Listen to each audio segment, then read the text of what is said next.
तो देखते हैं law of reciprocal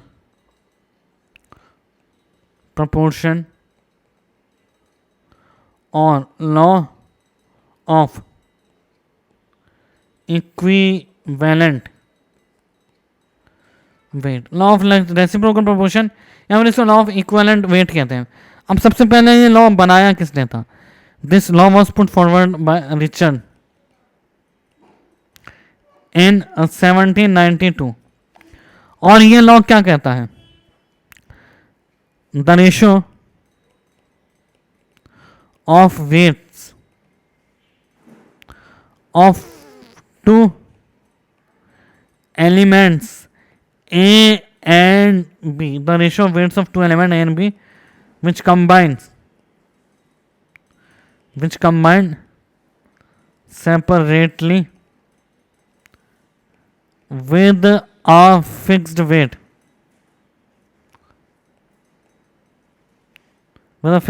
of the third element C is either the same or some simple multiple of the ratio of the weight in which A and B combined directly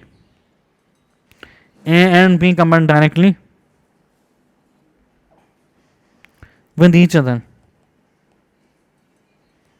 मतलब कहने का क्या मतलब है?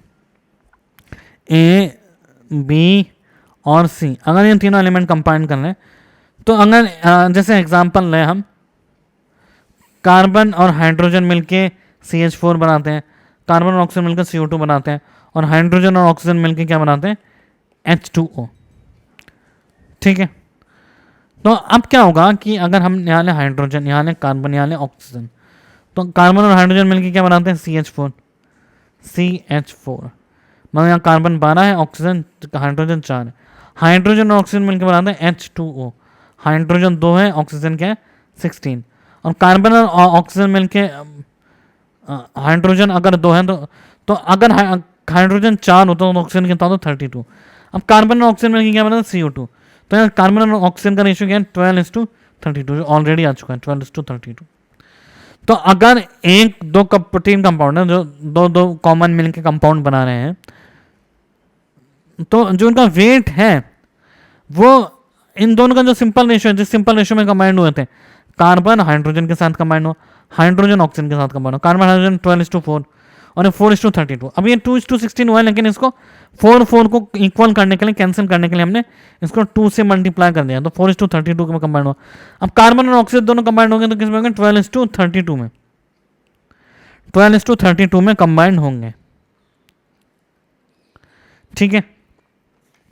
तो अब ये 12:32 या 3:8 में कंबाइंड होंगे, जो इनका पहले रेशो था, जो पहले इनका रेशो था. ठीक है. ठीक है. अब स्पेशल कुछ क्या बात है इसके बारे में special? This law is also called as law of equivalent weight due to each element combined in their equivalent. हर कोई अपने इक्विवेलेंट वेट में कंबाइन करता है. तो क्वेश्चन की बात करें, हम एक क्वेश्चन देखते हैं. अमोनिया कंटेन्स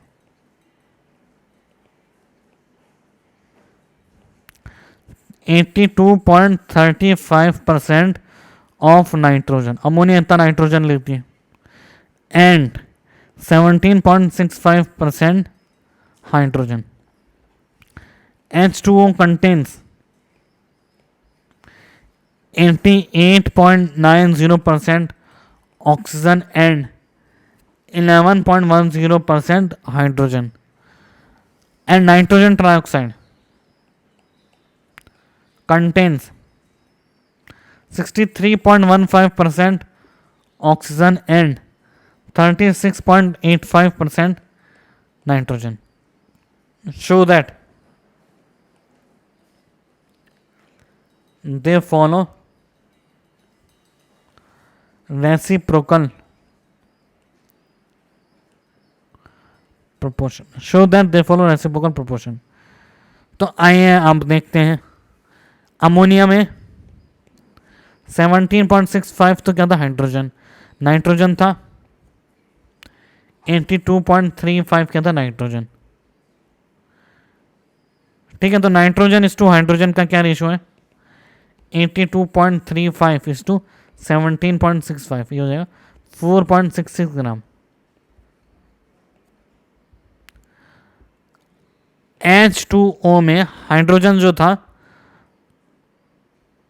ऑक्सीजन जो था वो था 88.9, हाइड्रोजन जो था वो था 11.1.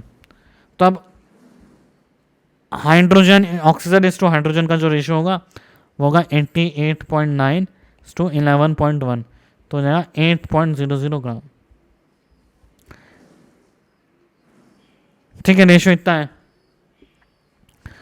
अब अगर नाइट्रोजन और ऑक्सीजन कंबाइन हो, नाइट्रोजन और ऑक्सीजन, तो उनका रेशियो कितना है, nitrogen is to oxygen 4.66 is to 8.00 यानी 1.17. और N2O3 में नाइट्रोजन का क्या रेशियो है 36.85 टू 63.15, 1 इज टू 1.7. तो ये क्या कर रहा है, यस अभी हमने देखा कि नाइट्रोजन इज टू हाइड्रोजन का ये रेशियो है, और अगर 9:3 बना तो भी ये रेशियो है. तो yes it proves that reciprocal law of reciprocal proportion को ये प्रूव कर रहा है. ठीक है, अब आप कहेंगे NO को क्यों नहीं कर रहा, NO2 को क्यों नहीं कर रहा है, N2O4 को क्यों नहीं कर रहा. सारे एलिमेंट को नहीं कर सकता है ये, उसमें से जो कुछ एलिमेंट बनाएंगे, जो भी एलिमेंट बना रहा है उसको फॉलो करेगा. सबको कैसे कर सकता है, सबको फॉलो नहीं करता, पर इस रेशियो का कोई ना कोई हमारे को मॉलिक्यूल मिलना जरूरी है, जरूर मिलेगा.